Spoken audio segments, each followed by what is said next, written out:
हम लोगों के यहाँ परंपरा थी नहाते समय, आजकल तो हम शावर लेने जाते हैं, हाँ, खड़े खड़े। और आपको पता है अमेरिका के ऊपर रिसर्च हुआ, शावर में जब नहाते हैं तो उससे हार्ट अटैक होने की संभावना बढ़ती है, उससे अस्थमा होने की संभावना बढ़ती है, उससे बहुत तरह के बैक्टीरिया और वायरस जो है डायरेक्ट शरीर में जाने की संभावना होती है।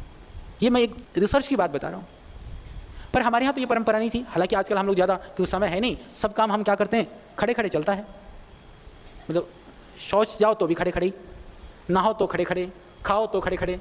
पर हमारे यहाँ की परंपरा नहीं है, आप ध्यान रखना। हमारे सारे काम बैठ करके थे, शौच जाओ तो बैठ करके, नहाओ तो बैठ करके, खाओ तो बैठ करके। यानी हमने अपनी संस्कृति में से मॉडर्न होने के चक्कर में, पाश्चात्य संस्कृति के चक्कर में जो काम हम बैठ करके करते थे वो सारे धंधे खड़े खड़े शुरू कर दिए। तो हमको फिर बैठने की तरफ लौटना पड़ेगा। अमेरिका के अंदर तो ये बातें नहीं बैठ करके नहाने वाली, तो रिसर्च वहाँ होते हैं, वहाँ होकर क्यों कहते हैं कि उनकी जो परंपराएं गलत हैं।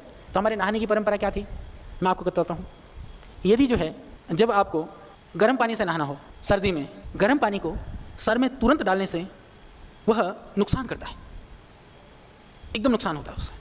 हमको गर्म पानी से धोना है, पहले हाथ पैरों को धोइए, पैरों में डालिए, धीरे धीरे पानी को डालते हुए फिर अपने शरीर में डालिए, फिर उसके बाद में सर पे डालिए। ये गर्म पानी से नहाने की विधि है। शावर में आप जाएंगे गरम गरम, पहले तो मुंडी तो देंगे, सर दोगे सर पे पानी जाएगा, तो भयानक नुकसान करता है वो। आप करके देखना, छोटी छोटी बातें। तो हम क्या करें, तो हम अपनी बाल्टी मग्गा ना छोड़ें। और यदि गर्मी है, चलो आपको थोड़ा ठंडे पानी से नहाना है, तब क्या करें, या सर्दी में भी ठंडे पानी से नहाना हो, पहले मग्गे लीजिए, धीरे धीरे थोड़ा सा पानी सर पर डालिए, धीरे धीरे सर को धोइए, अपने बालों को धोइए, बाल धोने हो तो नहीं तो मुंह को धोइए, धीरे धीरे फिर ऊपर से पानी डाल करके शरीर में डालिए। ये नहाने की विधि है, बैठ करके नहाइए। यदि खड़े खड़े भी नहाना पड़े फिर भी मैं कहता हूँ गर्म पानी है तो पहले हाथ पैर धो लो, ठंडा पानी है तो सर धो लो, फिर बाद में चाहे आप शावर में भी नहा लीजिए तो शायद ज़्यादा नुकसान नहीं होगा। एक छोटी सी बात थी, परंतु ये बहुत महत्वपूर्ण है। इसी तरह से हमारे यहाँ कभी भी भोजन से पहले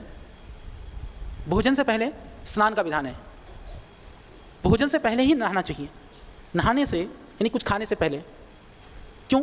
इसलिए नहीं कि सुबह ब्रश कर लिया और हमने मुंह धो लिया, ठीक है, मुंह के बैक्टीरिया तो खत्म हो गए, बाकी तो फिर खा सकते हैं, फिर भी हम लोग क्यों नहीं खाते हैं? हमारे परिवारों में आज भी, हिंदुस्तान में ये प्रचलन है, विदेशों में ज़्यादा फर्क नहीं पड़ता है। बहुत सारे लोग ऐसे हैं वो च्युइंगम सा चबा चबा करके ब्रश भी नहीं करते, बहुत शेडियल लोग हैं, हमने देखा। तो हमारे यहाँ ऐसा नहीं माना जाता, कम से कम आज तक हिंदुस्तान में मुझे नहीं लगता कि कोई आधा 1% ऐसे लोग होंगे, तो हमको पता नहीं है, पर वो ऐसे लोग तो नहीं कि च्युइंगम चबा करके सोचते हो कि ब्रश का काम हो गया, अभी तो ऐसा नहीं है। तो फिर हम क्या करें सुबह? हमारे यहाँ परंपरा का आज भी कहते हैं बिना नहाए तो खा लेगा, यानी कि बिना स्नान के भोजन करना उसको बहुत खराब माना जाता है। ये अलग बात है कि जैसे हम पहाड़ों पर जाते हैं, थोड़ी ठंड वगैरह होती है, चाहे आप अरुणाचल में जाओ, इधर सिक्किम से लेकर उत्तराखंड से लेकर हिमाचल तक, वहाँ ठंड की वजह से बिना नहाए भी खा लेते हैं, वो अलग बात है प्रायः। पर पूरे देश के अंदर ऐसी व्यवस्था थोड़ी कम है। स्नान कर करके भोजन करने से जो हमारी जठराग्नि है, बाकी चीज़ें हैं, वो बहुत सिस्टम हमारा ठीक रहता है। तो स्नान करके भोजन करना चाहिए।